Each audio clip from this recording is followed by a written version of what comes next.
got it better than us. Nobody.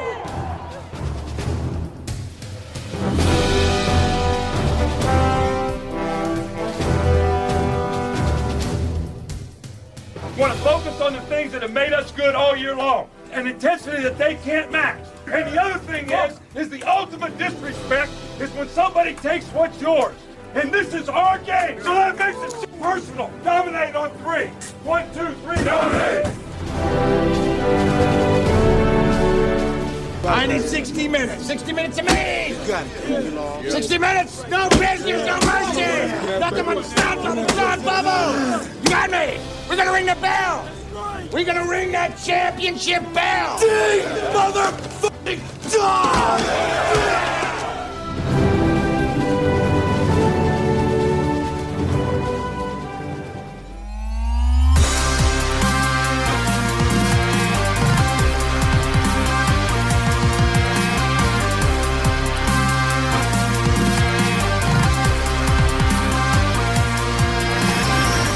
Here comes the pressure. Penix fires over the middle, and it is intercepted.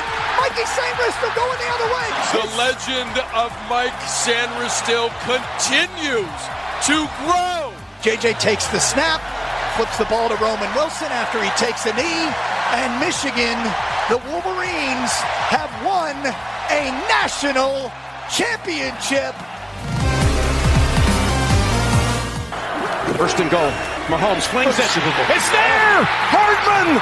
Jackpot! Kansas City! This was the Andy Reid special we talked about. He was saving all day. He's going to fake a motion to go across. And at that moment, he turns and goes back Hardman, who they didn't have, right? On this touchdown throw to Mecole Hardman, who started the season as a Jet.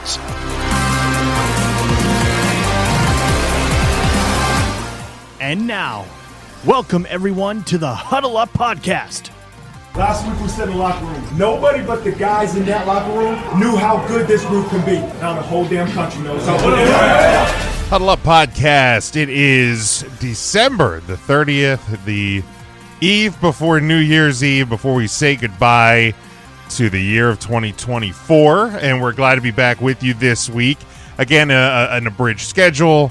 A different sound, although if you listened last week, it'll be the same sound as things very different with the holiday schedule. But we will be back to our normal Tuesday night live, 8:30 p.m. Eastern time next week. So do plan accordingly for that, as we will continue through the college football playoff and the start of the NFL playoff. So we are winding down the live season, as it were. But make sure you are subscribed to us on all of our social media. We're at Huddle Up Podcast on Facebook, Twitter, Blue Sky. We're on Instagram at Huddle Up Podcast Inc. We are on TikTok as well. While it's still there at Huddle Up Podcast, just hit the link tree. That will get you everything Huddle Up related. Our merchandise over at TeePublic as well. Subscribe and share where you can. Certainly would appreciate that. So once again this week, down the normal crew. Between work schedules and holiday schedules, just hard to kind of wrangle up the normal crew. But as we did last week, call in the reserves, and once again on loan from the Dollar Dogs and Beer podcast, Andrew joining us once again. Jason tried, technology failed, but Andrew here with us. What's going on this week, bud? Well, it was an absolutely hilarious attempt that Jason had. I mean, just watching the poor guy fighting through a terrible laptop and an internet connection that just wanted to bite him in the ass. I mean, it was funny for us, at least, to watch him on a minimum 10-second delay. Yeah, we've all been there. I mean, I know you were back with me at the very beginning of the Big Jim Sports Slam and all of that, and technology regularly back there when I lived out on Ridge Avenue and had to rely on Wi-Fi calling because it was an old technology regularly did not behave itself back then. We've come a long way, or at least some of us have. So maybe that'll be Jason's New Year's resolution, is making sure the internet works for the podcast, but we will see. But we're going to add on to Jason's 40 and 40 that he's doing this year and make it 41 and 40 to get a new damn laptop. There you go. We will we'll start the GoFundMe now. So send your donations over to Jason. But Exactly. but before we jump in, obviously, to the college football playoff predictions and preview, did you have a good Christmas, Andrew? It was a great Christmas. Boys got spoiled as they should on Christmas. To be honest, it was actually a pretty low-key Christmas this year. We have 3 Christmases we pull off in a day. We get up early, do hours back here at our house. We go up to the in-laws' house, which is on the same property. We do the Christmas with all the in-laws and the aunts and everybody up there. And then later in the afternoon, we go up to my parents' house and do one more round of Christmas. And Saturday after New Year's, we'll have the final round of Christmas when we head up north and see Grammy Carol. So it's a bit. Christmas Day is always busy, very hectic, but it was actually, to be honest, it was as relaxed as I think it's been since we've moved to Lidditz and done it like this. Very cool. Very cool. Yeah, it was low key for us. My mom and stepdad were in Florida visiting my brother and his family. Unfortunately, my in-laws had COVID, so no visit with them. So it was just my dad came down and had Christmas dinner with us and hung out. So it was about as low key as you can get. And we drove around and looked at lights and stuff after he went back home. So kind of a new tradition there. And now I love Christmas light drives. It's one of our favorite things to do. It's the best. I actually ended up in downtown Lidditz, and and we stopped on Main Street, and I was taking some pictures of the stars. And man, I stood. This was probably 8:00, and I stood in the middle of Main Street, down in front of Roma, and was able to stand in the middle of the street. No cars coming. Could take pictures both directions. It was wild. It was almost scary when you know how busy Main Street Lidditz normally is at 8:00 at night. But it was nice. Yeah, it's so nice. Downtown Lidditz, it's a special place at Christmas time. I don't know if you noticed the news star over top the main street, the square. It's from Laurel Avenue. The guy actually made that himself years ago for his show, and now that they're starting to wind down and semi-retire their show off, he donated that to Lidditz Borough to use with the manger, and it's so perfect. Yeah, it's absolutely perfect. Yeah, Laurel's just a couple blocks up here from the house, and actually my brother and us, we've known the family that runs those lights for a long time, and it's nice still see him there. It definitely would have been a missed display, a little bit different, a little bit lower key, but still nice to see it there. But yeah, great addition to downtown. But hope everyone listening that you had a great Christmas holiday. And of course, as we are beginning this week, it is New Year's week. So however you celebrate, we hope you have a safe one. I hope you have a safe one for New Year's Eve. Please, if you do go out and partake, please have a designated driver, Uber, taxi, something. Do not drink and drive. I want to make sure everybody starts the year safe and healthy. So that's my public service announcement. Yeah, those signs that say "Don't DUI, you can't afford it," they're not wrong. No. Dude, the fines and everything else associated with getting a DUI, just don't. Yeah, and the havoc you can wreak, not only on yourself but on somebody else and somebody else's family, is certainly not worth it for anybody to live with and live and to deal with. So please be safe, however you do celebrate. But since we are at New Year's and New Year's Eve, that of course begins the second round of the college football playoff, the quarterfinals. All of these games, of course, will be on ESPN. And I'm sure Kirk Herbstreit will remind us that we are blessed to have ESPN and their coverage of the college football playoffs. But 4 games starting on the first one on New Year's Eve, 3 on New Year's Day. We talked about them a little bit, and now as we are here at game week, we can talk about them a little bit more, give our formal predictions based on the spread and everything as well. So we will start, Andrew, in the game that I'm sure you are most interested in. This will be on New Year's Eve, 7:30 p.m. Eastern time. It is the Fiesta Bowl, the number 6 seed Penn State, of course, 12-2 on the season, an 11-point favorite in this one, taking on the 3 seed Boise State, who was 12-1. Your over/under on this one is 53. I think over is probably pretty safe because these are offenses that can absolutely blow up. But that said, sometimes we've seen Penn State that once they get that big lead, they don't always keep the gas down on offense. They just let their defense grind you through the meat grinder until you just give up, which I thoroughly enjoyed, for the record. Yeah. Just looking at some numbers here, it's going to be, Black Shoe Diaries over at SB Nation. I've been following them for years and years and years, and they always do what they always do, adjust the stats, where they call it the chipmunks. How many chipmunks are you going to see out there? Because when you shrink down the Nittany Lion logo, it looks more like a chipmunk. Sure. I'm looking down this thing and, comparing like Penn State rush offense versus Boise State rush defense. You're seeing a lot of pushes. You're not seeing a ton of advantage either way for either team, except for a few things. Passing offense. Penn State averages 238.6 a game through the air. They rank 54th in the nation.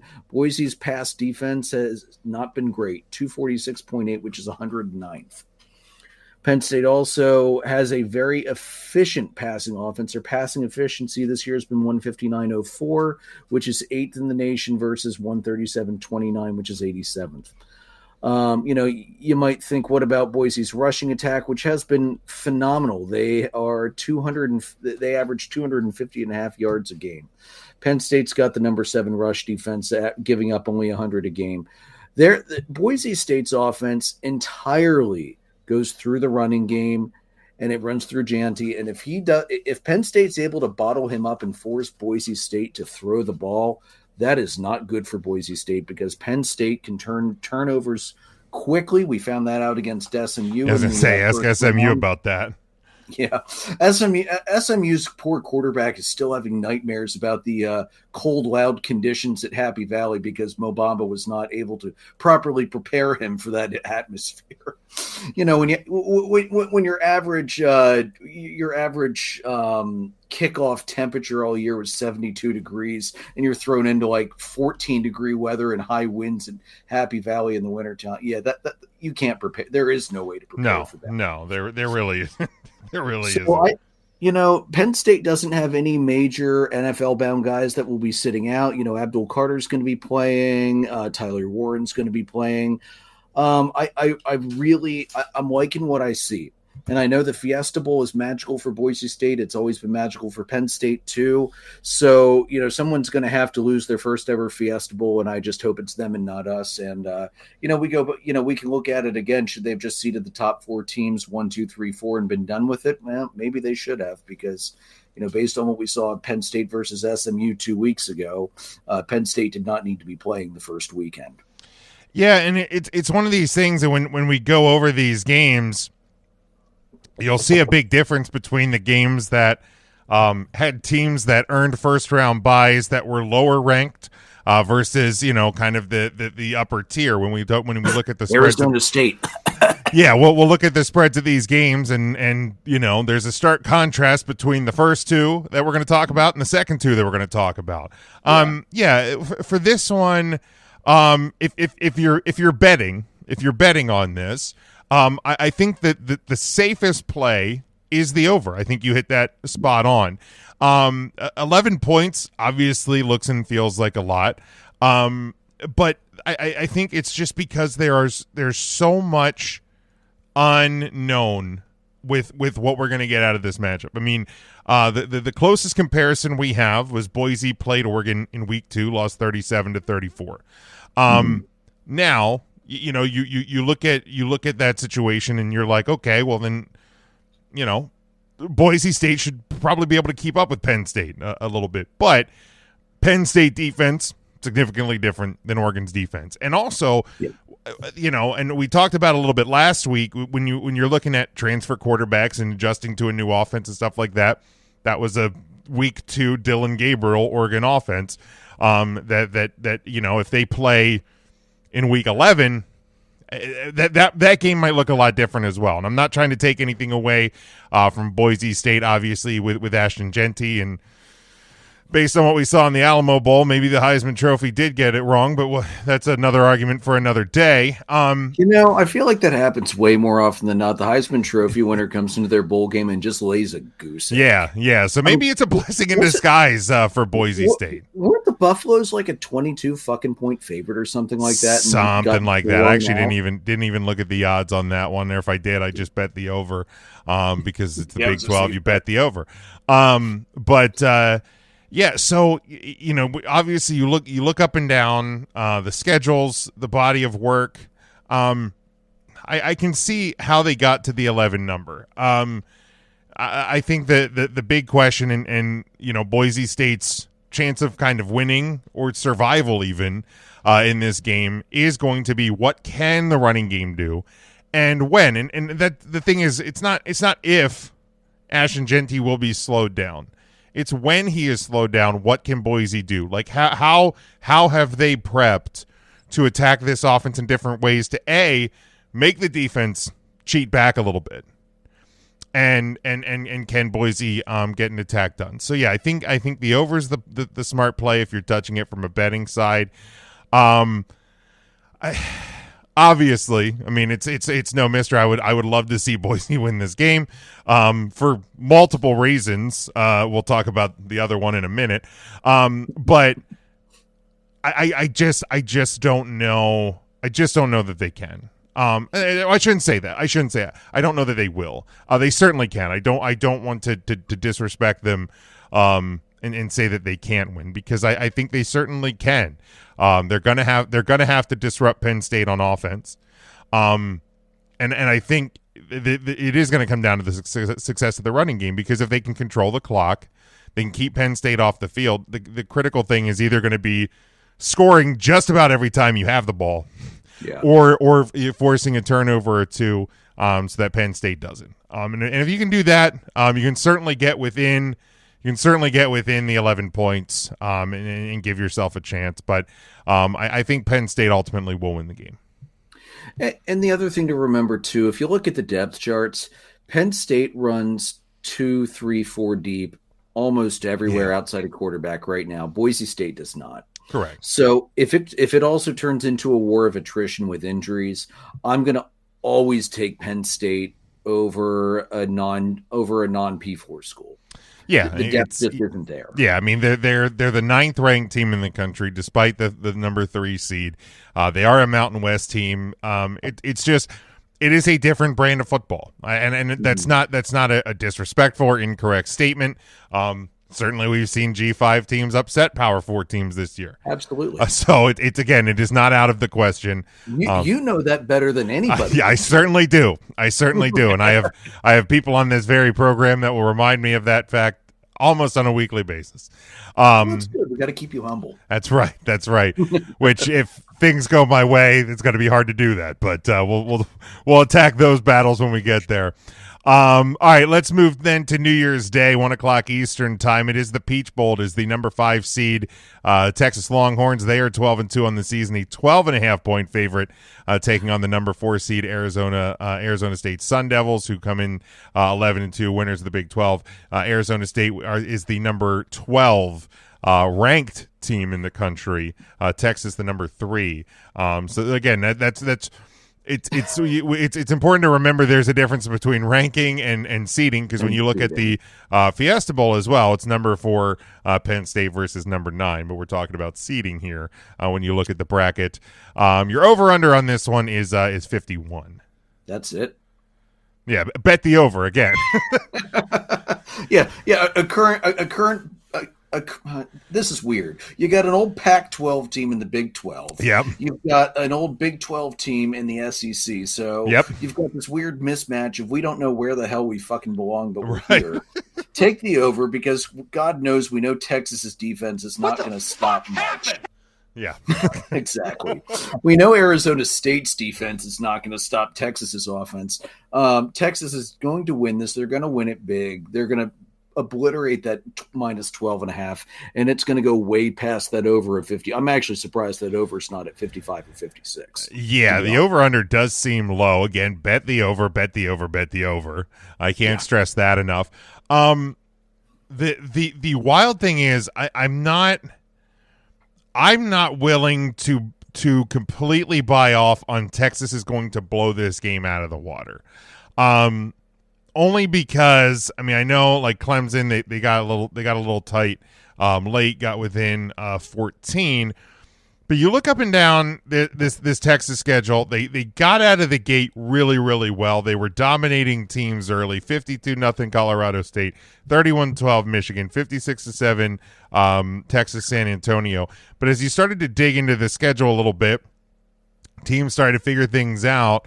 The loss to Georgia, then a 3-point win over Vanderbilt, a 10-point win over Arkansas, a 10-point win over Texas A&M to close the season, and then the loss to Georgia again in the SEC title game. So there's been times where teams have, even in a loss, been able to close the gap. Can Arizona State do that? I think if they're going to keep it close-ish, and again, when we're talking about a 12.5-point spread, it's not a close game. It is a close-ish game. It's going to come down similarly to what we talked about in the Fiesta Bowl with the running game and Scatterbo at Arizona State. Can they control the clock a little bit and keep and wear a not great Texas defense down? That's going to be your shot. That's going to be your shot right there. And I know it sounds funny to talk about the game in the trenches when you're talking about a Big 12, Pac-12 team and a SEC Big 12 team. It just doesn't really seem totally to make sense talking about a trench game, but I think if Arizona State's going to have any shot, that's going to be it. That said, I think Arizona State can cover the 12.5. Wouldn't bet it. Now, as you get closer to game time, now this episode will drop on Monday on the 30th. As you get closer to game time, if this number like goes up to 13.5, 14.5, I would be more inclined to bet the Arizona State cover. If you feel a little dangerous to start your new year, but Texas is going to win. Texas is going to advance to the semifinals. But I think Arizona State can, and they do have the offensive firepower to at least match because of Texas's defensive limitations. Yeah, that's definitely true. I just was pulling up Arizona State's rushing offense. Give me 1 second here.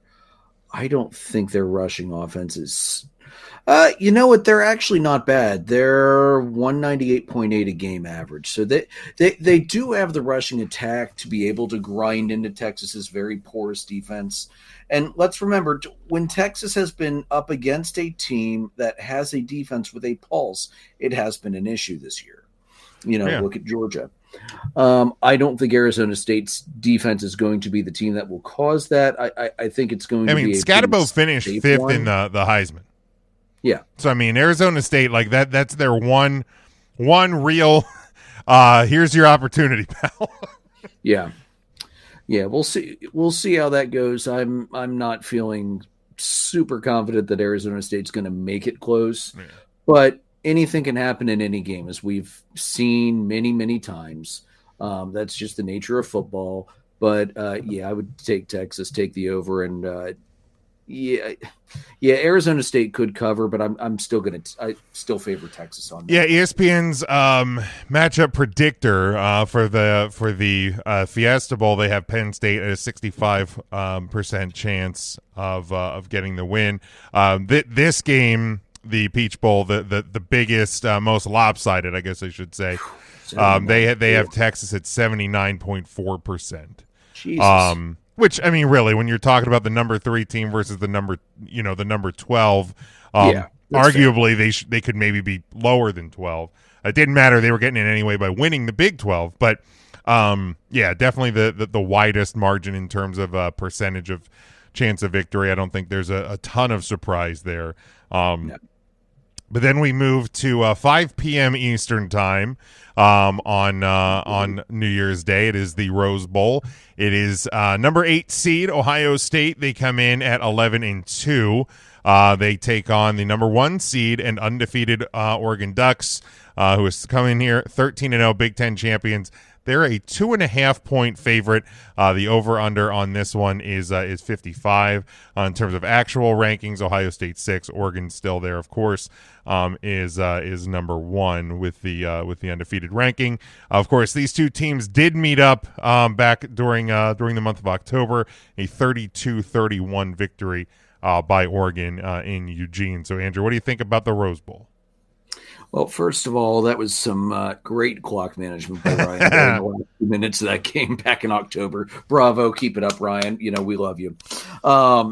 It's really hard to beat a team twice. It is really hard to do it.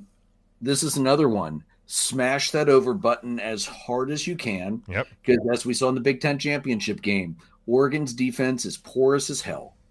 Yep. And Ohio State knows how to get through that defense. They did it once. They're going to do it again. Will Ohio State win? I don't know.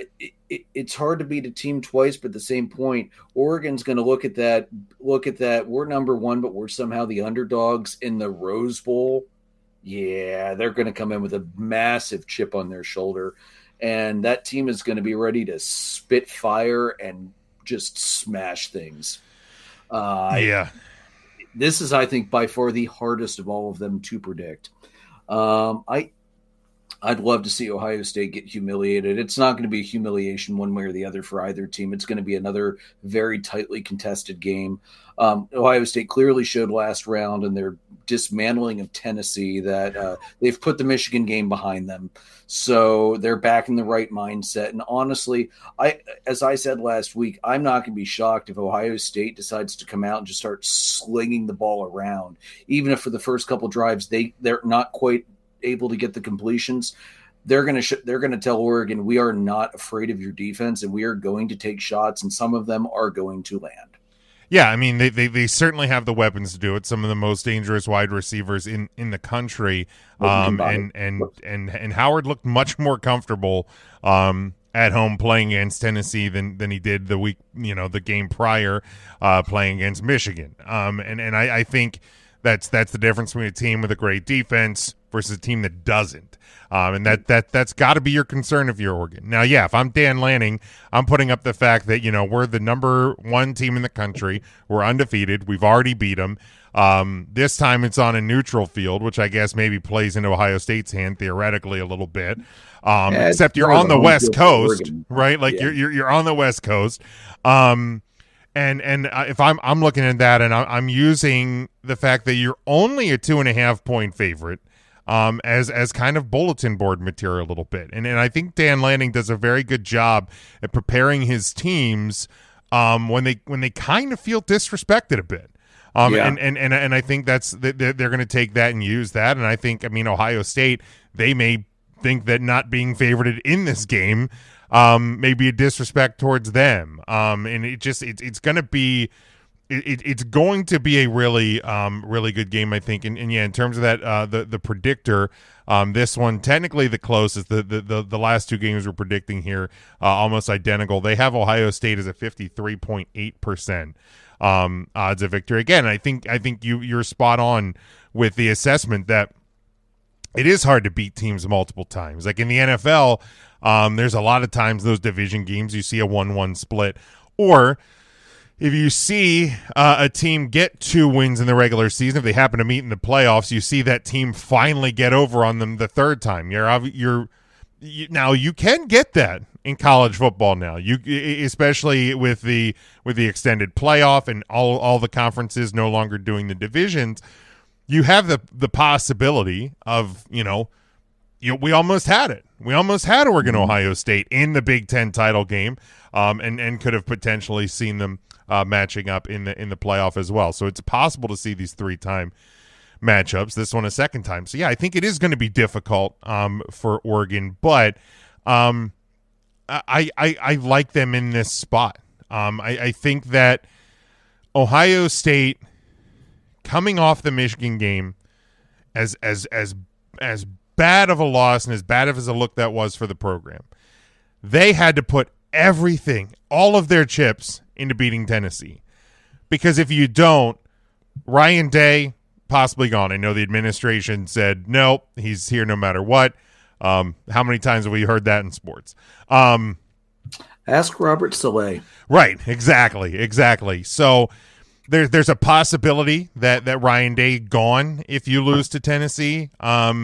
There's a $20 million roster that was put together that failed. So if you're a guy in the transfer portal, well, why am I going to go to Ohio State if they spent the most money on a roster this offseason and they couldn't get past the first round? They couldn't even beat Michigan again, four losses in a row. There's a lot of questions there.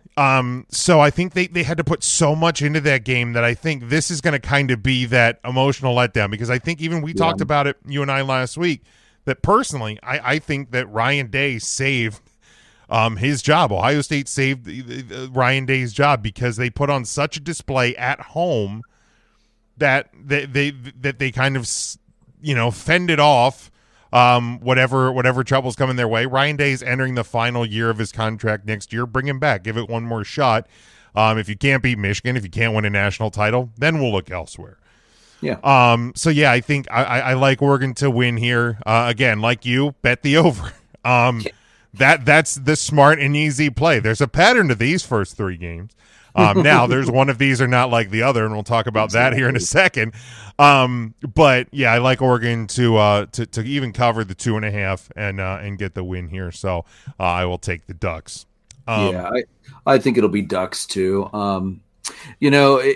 The interesting possibility of finally seeing a team for 3 times, it reminds me of a certain NFC North matchup. You had a certain year where the Vikings could not get past the Packers twice, and then in the playoffs, Randy Moss got a chance to moon Lambeau Field and take a victory out of there. So, right. Good. Once college football discovers that third matchup, I don't think you're ever going to see a college team take out another college team 3 times in a year. I don't ever see that happening. No, it really is such a hard task to do that I have a hard time really seeing it come to fruition and see that happen. But I mean, crazier things have happened, and I'm sure as this all as we continue to roll through these, crazier things will continue to happen as well. So let the chaos ensue. Exactly. So then, obviously, it brings us to one more matchup in the college football playoff quarterfinals, and that is 8:45 Eastern. 8:40 freaking 5 Eastern time. My God, I'm too old for this shit. Right. But nonetheless, it is the number 7 seed Fighting Irish of Notre Dame. They come into this matchup 12-1. They take on the number 2 seed Georgia Bulldogs 11-2. A 1.5 point favorite for Georgia. You're over under on this one again. One of these things is not like the other. You're over under on this one, 45. Notre Dame does come in as the number 5 ranked team. Georgia is the number 2 ranked team there. So just looking over a couple of things here on this one. It really is kind of a defensive battle. What are we going to get from each team? Notre Dame scores 38.8 points a game. Georgia gives up 20. Georgia scores 33.1 points per game. Notre Dame gives up 13.8. So it's which defense is going to be better, which offense is going to find the holes, the few holes that you're going to find in these defenses. I'll give some of the other stats as well. But, Andrew, your thoughts on the All-State Sugar Bowl? Boy, I bet Georgia would give anything right now to have Carson Beck starting this game, because backup quarterback being thrust into action against Notre Dame's defense, that cannot be a very comfortable feeling for the Georgia Bulldogs coaching staff right now. I mean, Notre Dame's defense has been good all year. I mean, granted, let's be fair, you guys haven't had the hardest schedule this year, but you get what you get as an independent too. And sure, some of these you couldn't have predicted. Who was going to predict Florida State was going to turn into an absolute yeah. And I mean, even USC. I know USC, did make a quarterback change, and they looked better offensively against Notre Dame than they have most of their season. But yeah, there was teams within the schedule that certainly did not pan out as normal. Yeah, and big wins over Army and Navy. The two tougher of the three service academies, and they were both ranked at the time. So it's you have good ranked wins there. You have the horrible loss to Northern Illinois. Here's the thing though. What do I trust more? Do I trust Georgia's defense, which is extremely well tested and proven this year, over Notre Dame's offense, or do I trust Notre Dame's Georgia's offense over Notre Dame's defense? I take the under on this one. Holy crap. I'm not sure there's going to be much scoring at all going on in that one. I think Georgia, because God forbid the SEC not have at least 2 reps in the next round. Such a shame if that would happen. Kind of like Kansas City in the NFL, the referees seem to make things happen sometimes. So I wouldn't be shocked if Georgia does end up pulling this one out. This is going to be a tight one, no matter. This is not set up to be your classic Notre Dame overreaches into a bowl game they don't deserve because they're a fucking independent, which is bullshit. We've known this for years. But no, they've definitely earned the right to be here. They're in the right spot. It's not going to be a blowout, but it's going to be a very tight one. I think I'm going to take Georgia, though, as much as I'd love to see a Penn State Notre Dame matchup in the next round. I think it's going to be Georgia. Yeah, looking at some of the comparisons, it really is wild how close. And again, the roads to get here very different. I will admit that myself. Georgia's offense, 413 yards per game. Notre Dame's 419 yards per game. Defense, Georgia gives up 337 a game. Notre Dame gives up 295. Passing offense, a little bit different here. Notre Dame only at 196, Georgia at 284. But again, that's a Carson Beck offense. It's not a Gunnar Stockton offense. Notre Dame's defense only surrendering 162 yards per game. Georgia giving up 208. Rushing yards per game. Notre Dame 222. They only give up 133. Georgia 129. They give up 128. So you can get Georgia on the run, which is really what Notre Dame is hoping for. Control the game in front of you with your offense. Keep your defense as fresh as possible. Even on the sacks, Georgia 36 sacks as a defense on the year. Notre Dame with 33. Notre Dame only has given up 17 sacks all season. Georgia only 21. So you don't get to the quarterback a lot. You don't hit the quarterback a lot on either side. Notre Dame has lost 13 turnovers. Georgia has lost 18 turnovers. Georgia's defense only gained 19. Notre Dame gained 29. So Notre Dame's defense is very good at taking the ball away. Again, a little bit lesser talent of opponent coming in. That may play into it as well. But really on paper, the team's very evenly matched. Again, 1.5 point favorite for Georgia. So, looking at it, there's no real surprise that these two teams are matched up. When we talk about the predictor, the matchup predictor, ESPN has Notre Dame at 54.1%, which is terrifying for me. I will be 100% honest. The number, I get that, dude. It is. I get that. It is so odd, really. In over the last week and a half of since Notre Dame beat Indiana, the number of people saying that they are confident that Notre Dame is going to win. Notre Dame is going to hang in there, and I believe they can. This isn't me, talking my team out of the ability to win this game. It's just this is almost 40 years of PTSD that's coming out when I'm talking about this team, because I was talking to my dad about it on Christmas. I was talking to my brother about it as well. As somebody who was born in 85, Notre Dame last won a national title in 88. Really, I mean, the win against Florida State to become the number one team in the country, only then to lose to Boston College the week after. And like the 2012 season, when you finished the year and ended up 12-0, obviously we know what happened in that national title game. This game really is kind of a something that I have never experienced. A win on this level.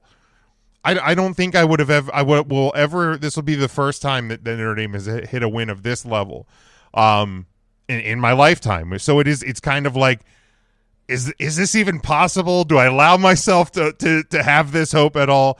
And I do. Like I certainly would love for Notre Dame to win this game. I'm going to kind of sway from my own personal, rule or norm here, to the shock of listeners on this show. That I as much as I hate to predict it this way, I do think that Georgia probably does have the edge.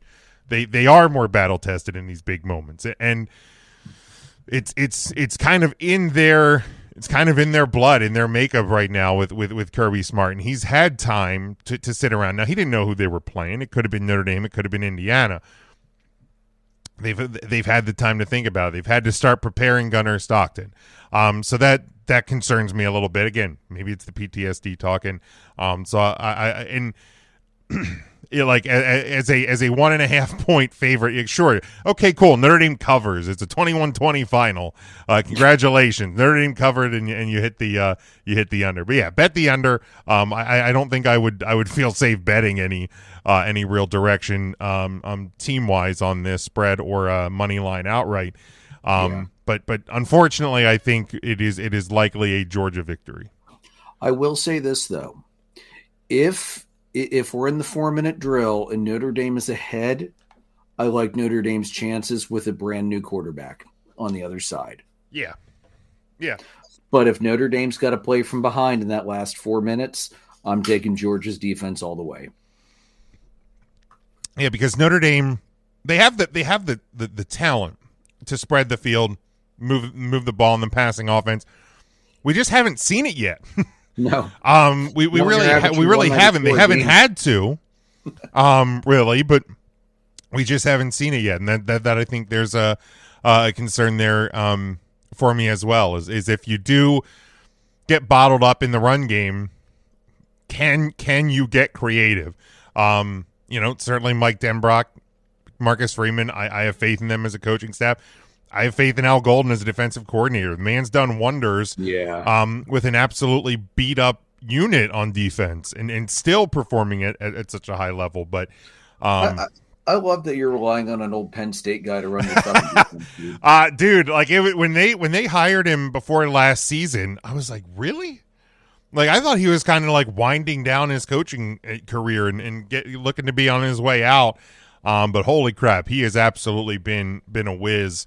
At working with this Notre Dame defense has never been a problem on Al Gold teams unless there was a bad talent disparity like some of those years at Temple. Sure. But when he's had time to build up, it's always been a defense first mentality. Yeah, or at Miami where defense just isn't an option. Well, yeah, you're not allowed to play defense in the ACC. No, absolutely not. Absolutely not. But it's where we'll wrap up. Obviously, this time next week we'll know what the semifinal matchups look like. And I hope that the Fighting Irish are on the other side, and maybe we'll get the opportunity to break the Notre Dame Penn State 9-1 tie that the all-time record currently is sitting at. This would be a good year to do it. That would be a great matchup, Penn State Notre Dame. I think both units are solid. Are solid, and we'll see. It would certainly be a historic matchup, probably one of the higher rated college football playoff semifinals of all time. So, without a doubt. But let's continue on, Andrew, as we look at week number 18 in the National Football League. We finally made it to the end. Now, we don't know. Mercifully, dear God, we don't know dates or times on any of these games yet. Again, a little behind the curtain. We are recording this on Sunday night, releasing on Monday. There's one game we can predict. Minnesota, Detroit's going to be Sunday night next week. It certainly should be. I have it on the docket last because I think it should be. If the NFL fucks this up somehow, wouldn't put it past old Raj. But that should certainly be the last one, because really, I mean, I know there's some games with seeding implication, but nothing in terms of the number one seed. We know in the AFC the Chiefs already have that locked down. In fact, I think all of the seed, the final team. You still have one wild card spot that's available, but I think even the division winners' seedings are locked because I don't think the Texans. I've got the playoff machine over here. There's one I'm checking here. No, even if Miami wins next week and Denver loses, it's locked. Yeah, and because the Broncos it's down to the Broncos, Bengals, Dolphins. I think for the final spot. No, Bengals are eliminated. They're at 8-8 right now. Miami. No, they are still alive. They have not. There was a scenario that because the Colts were eliminated today. Yeah, the Bengals still not. Oh no, you're right. If the Broncos and Dolphins would need to lose, the Bengals would need to win, and they would get in. But because they would have the tiebreaker over the Broncos, even at 9-8. Let's be real, though. The Bengals should start preparing for the offseason. When you're playing a Chiefs team that has literally nothing to play for, the Broncos probably going to lock it up. But, and no seeding implications because I think, the Texans can't catch the AFC North winner and Buffalo locked into the 2 seed. So, nothing of implication like the matchup in the NFC North, which obviously we'll talk about here at the end. But we will start with the 4-12 Panthers. They travel to either the 8-8 or 9-7 Falcons. Now, Falcons currently leading Washington 17-7 early in the third quarter. So we'll call it 9-7 for now. Who would have thought? It's going to be the Falcons next week because although that's the bottom half of the NFC seems to have forgotten that to improve your draft position, you need to lose games and not win games. So, it should be the Falcons because Penix looks pretty good and Panthers don't have much of a defense.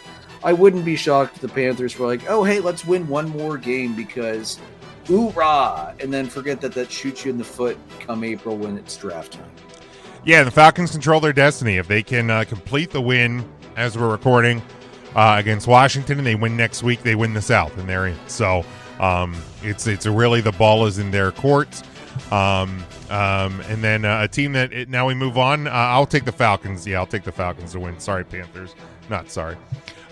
We will move to the next one here. The Washington Commanders. They will either be 10-6 or 11-5, depending what happens in the next half of football here. They will travel to 7-9 Dallas, who are still licking their wounds after getting their faces kicked in Philadelphia today. But Andrew, Commanders, Cowboys. The Cowboys seem to have finally gotten the message that they want to lose games to improve that draft pick spot because what is the point of winning games at this point? Don't play for pride. Sit Micah Parsons. Sit everybody else. Just play for that better draft pick. And besides that, the Commanders are just a better team this year and should take that game. Yeah, and Commanders, at least again as of recording time, have not clinched a spot in the playoffs yet. So if this loss that they're currently losing holds, they will need to win next week to make sure that they are guaranteed a playoff spot. I think Washington will get the job done. The Cowboys will finish at a very disappointing 7-10. Even more disappointing because it should have been worse and our draft pick should have been better. But that's, again, an off-season problem for me. We go to the 15-1 Kansas City Chiefs. They travel to 9-7 Denver. I would be shocked if the Kansas City starters either play or play past the first half. There's no point in risking Mahomes, Kelsey, and Kelsey's old enough. I don't think he plays at all. I wouldn't. I wouldn't risk him. So the Broncos will likely take care of clinching, next week. So. I would be shocked if Kansas City even sends the first team squad to Denver. What's the point? Yeah, I think this is going to be extra day off, heal up, get ready for the playoffs. Yeah, give Mahomes healed up too. He's been getting beaten this year. Yeah, very much so. So give me Denver to win this one and punch their ticket to the NFL playoffs. Then we go to 4-12 Chicago. They travel to 11-5 Green Bay. And it won't matter for Green Bay, I don't believe, seeding-wise. No. I don't think Washington can't catch them, right? They could. They would have to come back and win today. They would end up 11-5 as well, but still sitting behind them. They would need Green Bay to lose and then again to win next week. So Washington needs to win twice. So Washington could actually jump up this. Okay. They could. So with Green Bay not being settled, they're probably going to try. As we saw today, Green Bay's offense decided to not play football for 3.5 quarters. And, predictably, as it always seems to happen when Minnesota and Green Bay play, Minnesota kicks their teeth in and then takes a little nap and is like, oh, fuck, I got to finish this game. Crap. And then finishes the game.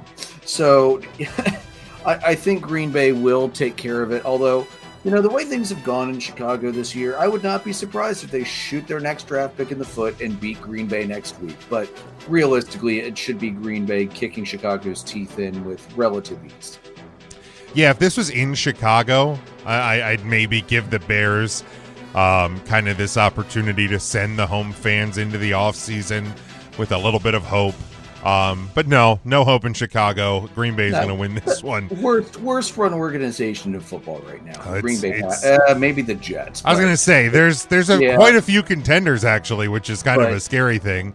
But and here's the thing: I was listening to a podcast a few weeks ago. I can't remember which one, but it's a Chicago-based one, and the one guy was like, you know what? I don't care if the Bears had drafted Mahomes. The way this team's set up, he'd be out of the league by now as a discarded piece of trash.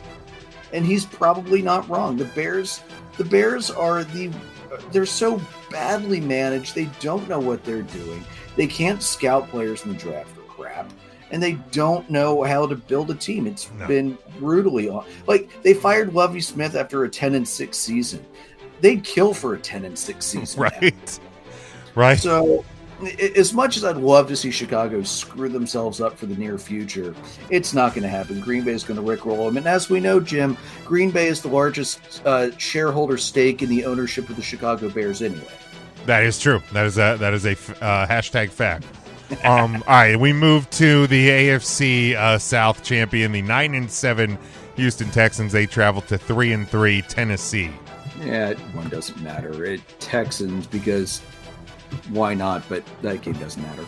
Yeah. If I'm Tennessee, I'm putting the worst people out there as possible, which is actually just your roster. Leave us, you're back in again. Yeah. Houston's going to win this game. Tennessee's going to go off to 3-14, and I wouldn't be shocked if Houston sits a bunch of guys because the game is literally meaningless to them. Yeah, I think it'll be one of those things where they may play a half, and then rest them in the second half. If you twist an ankle, sneeze wrong, anything like that, you're pulling guys pretty quick. But you want to at least keep them a little bit fresh. I don't think Houston is playing well enough that you can trust giving the team a full week off. No, I very much agree with that. All right, then we go to another game that doesn't matter in the AFC South. That is the 4-12 Jaguars traveling to 7-9 Indianapolis.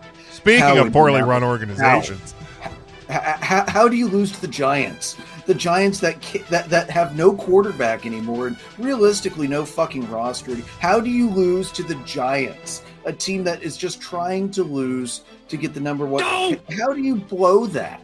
Yeah, just. And if you're the Giants, how do you move yourself out of the number one draft pick? Now, granted, I don't think the New England Patriots are going to be in the Shedeur Sanders sweepstakes, so you should still have your guy. But holy crap, what are you doing? You know what? I hope the Jaguars win just to spite the Colts and just stick one more stake into that sad franchise that has been nothing since Andrew Luck prematurely retired. Yeah, dude, it's absolutely brutal. This one's actually going to be a tie, a 3-3 tie, and everybody's going to be worse off because of it. Then we travel to the playoff-bound Los Angeles Chargers. They are 10-6. They travel to Vegas to the 4-12 Raiders. That actually could be a good game. I think it's going to be, again, like a lot of the other playoff-bound teams in the AFC, play the starters for a half and then pull them and let them rest. It should be actually a decently exciting game, though, despite that. Give me the Chargers, though. Oh, yeah, in this house, we believe in Jim Harbaugh, so I'm certainly not going to pick against the Chargers. I don't think there's not going to be a lot of risk taking there. Again, when you're looking at this, you have the advantage even over the Broncos. If they win next week, they would be 10-7. Even with a loss, the Chargers are going to be locked in to that 6th spot. I don't believe. Actually, no, they could still catch the 5 seed if the Chargers win and the Steelers would lose next week. Then the Chargers would be 11-7. Steelers would be 11-6, and the Steelers would be 10-7. So hold on a second, I'm running the simulator. No, now the Steelers have the tiebreaker. They would stay the 5. Well, right, that's if they both win. If the Steelers would lose and the Chargers win, the Chargers would jump to the 5. Chargers still at least have a little bit to play for. I think they get the win there as well. Then we go to an NFC West matchup. We have the 9-7 Seattle Seahawks traveling to the 10-6 Los Angeles Rams. I hate the Seahawks so much. So much. There is no franchise out of the NFC North that I hate more, other than maybe the Eagles, than the Seattle Seahawks. Let's look at the utter disparity of games that the poor Vikings have had. They've had to go to Seattle way more often than the. I remember you saying this last week. Oh, it pisses me off. And the fact that Blair Walsh is one of the shittiest kickers to ever go into the NFL also pisses me off. But we won't talk about that. The Seahawks are done. They have no tiebreakers to get past the Rams. The Rams will probably be either fully resting or only playing the starters for a half. So, sure, let's say the Seahawks get lucky and catch the Rams in a meaningless game in the second half and pull ahead by a field goal late. I will say this. I find the Seahawks much less hateable now that Pete Carroll's not their head coach. That does help, yes. But still don't like them. I still think the Rams win this at home and guarantee their trip to the postseason. Give me the Rams there. Then we go to the 13-3 Buffalo Bills traveling to the current number 1 overall draft pick, 3-13 New England. I'm just waiting for a certain New England quarterback to mysteriously develop concussion-like symptoms around Thursday and be benched just to preserve the number 1 overall pick. And then for the Patriots in the offseason to absolutely terrify the ever-loving hell out of every other team that needs a quarterback that they're not so sure, and maybe they might want to pick up a certain Mr. Sanders and see if they can move down, and because that's totally the kind of crap Belichick would pull, and I could absolutely see his protege Mr. Mayo doing something similar as well.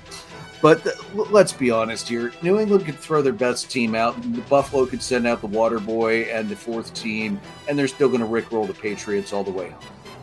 Yeah. It's really this one's easy, and I think Buffalo, they have had a couple of slow starts lately.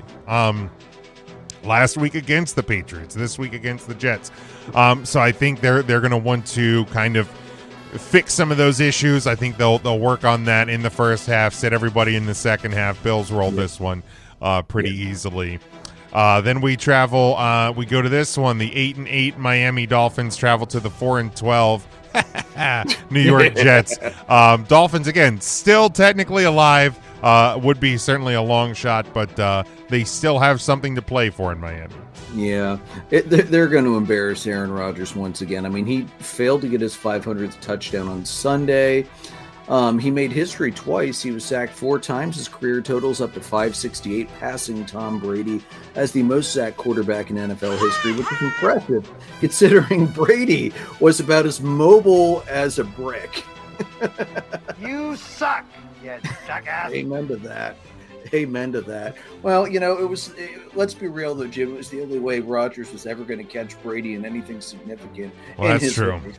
So, hey, good for him on that one. And let's remember the 2 touchdowns game when Tyrod Taylor came in for mop-up duty long after anybody was still playing. The Bills weren't even fielding a team at that point. It was they didn't even care. This is going to be an easy Dolphins win. I don't think they end up catching the postseason, but they will embarrass QA Ron and the New York Jets one final time before they put that team out to pasture. Bash of Aaron Rodgers, Jim. This is the first time in his career that he's faced a 40-point deficit. Unreal. Unreal. All right, then we go to a really sad NFC West battle.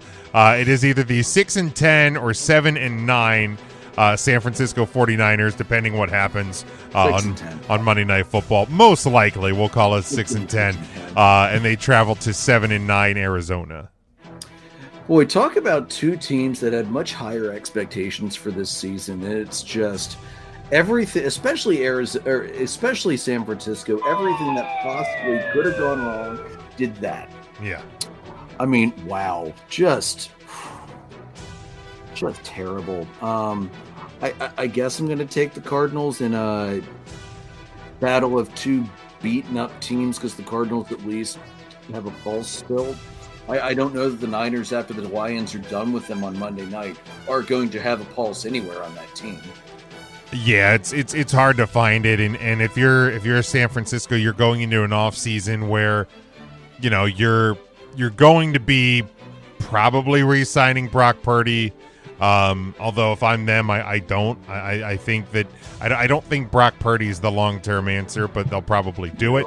And you're going to have a lot of questions for the Cardinals. Yeah, it was a disappointing end to a season that had some potential, but you have weapons. Some weapons you need to kind of fortify things in a couple of spots. I think they get the win at home to close out the season and send San Francisco off with a loss. Then we go to the AFC North. It is the 8-8 Bengals again, still alive. Although depending how the schedule shakes out, yeah, they may be dead by the time this game is played. My prediction is the NFL when the schedule actually does come out, the Chiefs, Broncos, Dolphins, Jets, and Bengals, Steelers will all be at the same time because those are three games of consequence. And seeing that one of those games is in the western part of the country, those games will probably all be in the 4 o'clock hour. So prepare yourselves accordingly for that. But yeah, Bengals still live at 8-8. Steelers 10-6. Still could win the North. They would need a Ravens loss and a victory, I believe. Or actually, they might be.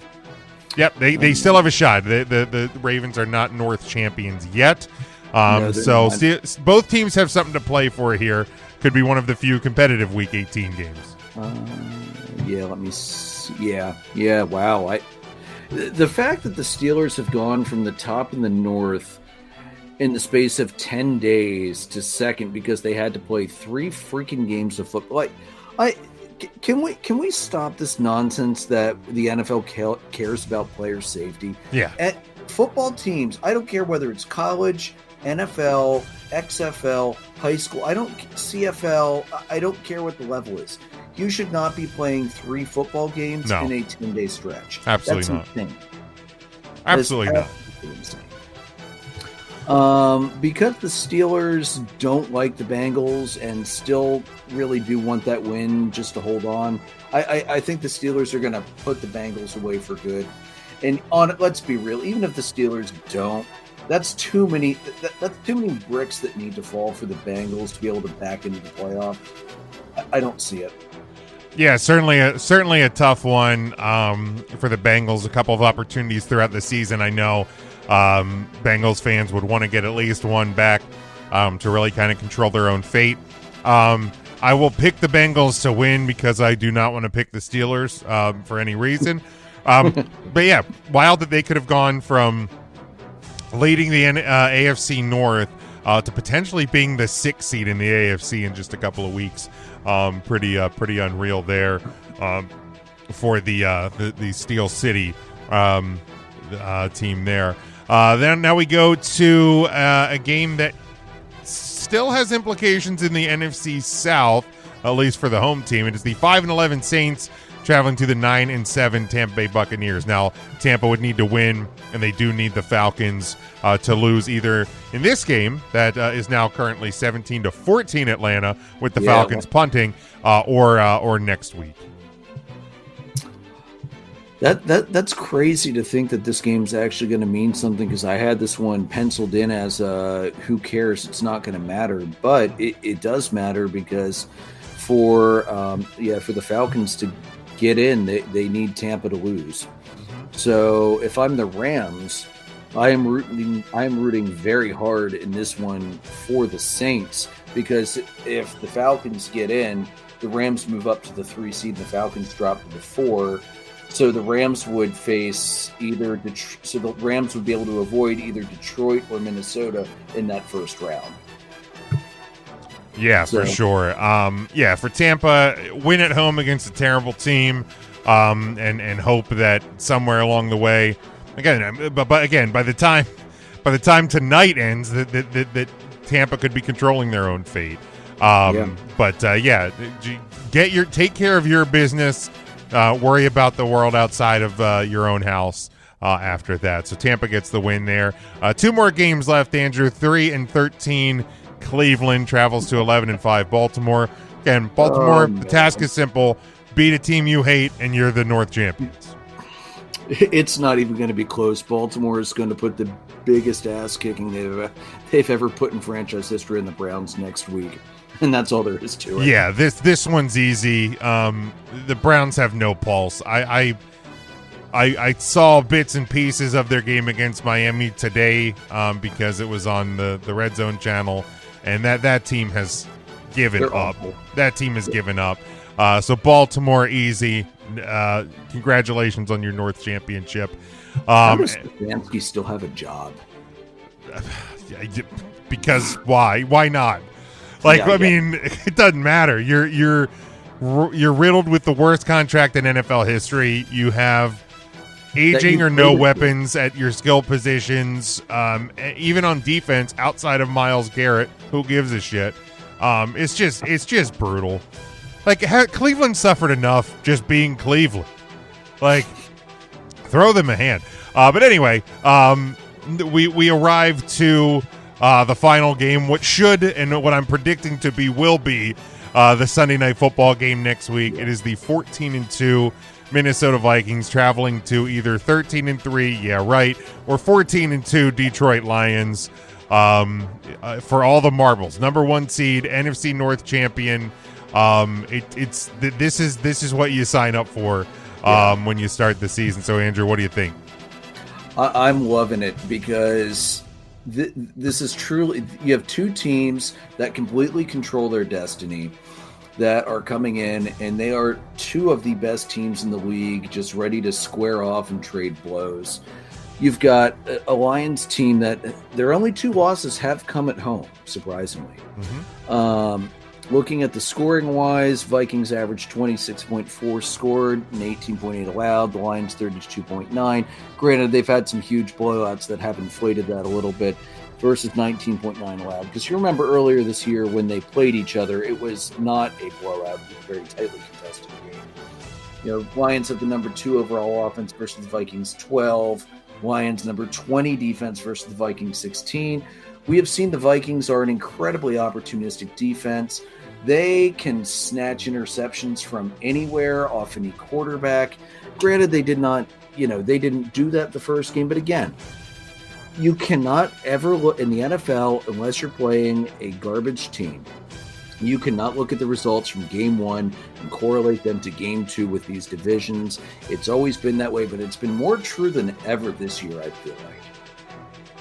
So, you know what? I'm going to give him a chance because, first of all, I trust this Vikings team. We've got the best damn head coach in the league. Kevin O'Connell is amazing. Look up the videos of his post-game speeches. Whether they win, whether they lose, he is a player's coach. He does more than any other coach in this league to get 110% out of every player on that roster. He got them to buy in early when he got that job 3 years ago, and it shows. He has the second best record all time in the NFL in one-score games. So in a tight one, I never thought I could say this at any point in my career as a fan of the Minnesota Vikings, but I will take the Vikings in a close game. And you know what? They're going to do it next week. They're going to knock Detroit off, and they're going to take the division, and they're going to get a well-earned week off. Now, Andrew, whether it's factual or not on something on this show, when you brag about and boast up your home team, we do have a sounder for this, so this is not disrespectful, but you're a guest here. I've earned it. Homer. There we go. So yeah, that's what we do here. So I will treat you no different. No, I think you're 100% accurate. Minnesota absolutely has a shot in this one. You look back at the first time they met, it was 31-29. And the Lions have only gotten more injured since that day. So certainly within the realm of possibility. Like you said, the Lions' both losses have come at home. So definitely potential there. In those tight moments, is Dan Campbell going to Dan Campbell? And here's the thing. I love his spirit, and I love that he does that. But you live by the Dan Campbell, you die by the Dan Campbell. And we've seen it go both ways for the Detroit Lions. So many times this year and it's got to turn on him at some point. You would think. You would certainly think. It's like the Chiefs. We've been waiting for them to lose another regular season game, and it just hasn't happened yet. Yeah, absolutely. So, I have had the Lions as my NFC front runner since the preseason. I'm going to pick them to win. I'll give them the home field advantage, but I think we're going to see another tight one. I think you're going to be, at most 4 or 5 points of separation. It's going to come down to who blinks in the tight moments, and yeah, I mean, here's the deal. Kevin O'Connell, that's your coach of the year. I love Jim Harbaugh. The job he's done in Los Angeles has been spectacular. There's a lot of other strong coaching candidates this year, but you can't look at a team, and I don't even need to look it up. What was your guys' record last year? Garbage and garbage. Was it 5? Did we have 5 wins, 6 wins last year? It was a disappointing season. Obviously, you had the injury to Kirk Cousins, so you move on from a franchise quarterback. We went through 4 quarterbacks. Yeah, you make a major change at running back. You draft a quarterback who then ends up getting hurt. You turn to a guy that was almost like a laughingstock in Sam Darnold. And what have you done with it? You've put yourself in a position to win your way into the number 1 seed. This is Kevin O'Connell's award. No matter what happens next Sunday, Kevin O'Connell is your coach of the year. I don't care what anybody says. The Vikings were 7-10 last year. They were expected to win 6.5 games this year, and they're at 14. Yeah. That's your win. That's your win, folks. It's that simple. It really is. Like Dan Quinn has done a great job in Washington this year. Yes. Sean Payton done a great job in Denver. There has been some really good coaching jobs this year. Again, Jim Harbaugh should be your runner-up. But Jim Harbaugh also has Justin Herbert, though. Yeah, he does. He does. He absolutely does. But he is. I mean, I remember sitting in the preseason going, who is he throwing to? Who is Ladd McConkey? Who is, it's a whole bunch of nothing. And they've done a hell of a job with it. So, but yeah, I think the Lions will get the victory.